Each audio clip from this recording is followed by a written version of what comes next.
Because of the number of artifacts that we have inside these buildings, we almost always have someone in costume, or a costumed interpreter inside the building to act as a passive security system and to answer questions for the various visitors. And on a night or a day that had been preceded by a ghost tour night, the family had come in during the evening in the summer months.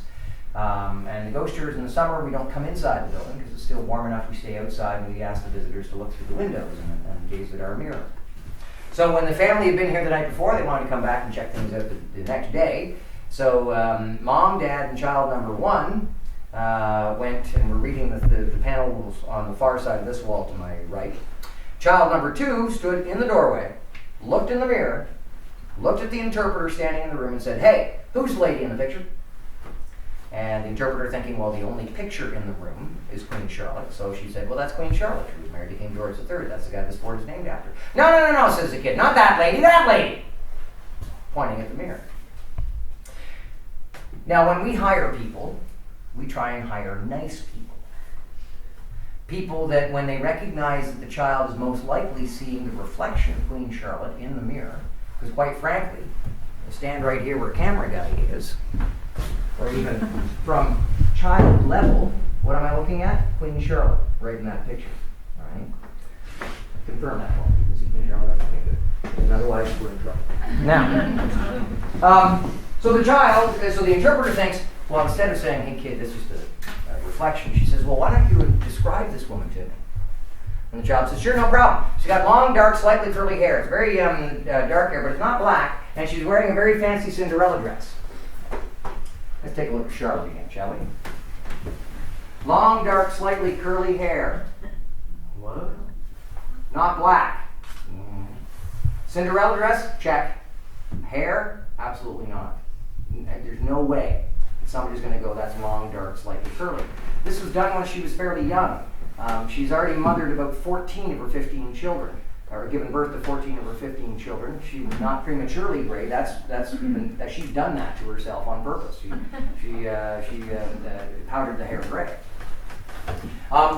So, if this child was describing Queen Charlotte, the child was obviously, colorblind or what have you. Just couldn't make out the hair. And now the interpreter didn't know what to say to the kid. And so the kid, as most children often will, lost interest and wandered off to rejoin mom and dad and child number one. So, leaving the interpreter in here to wonder, what was it? What? Now, when one kid comes and says, "You've got something in your mirror," sure, fine. But when over the years, psychics, other people that have no connection to the child have all come in.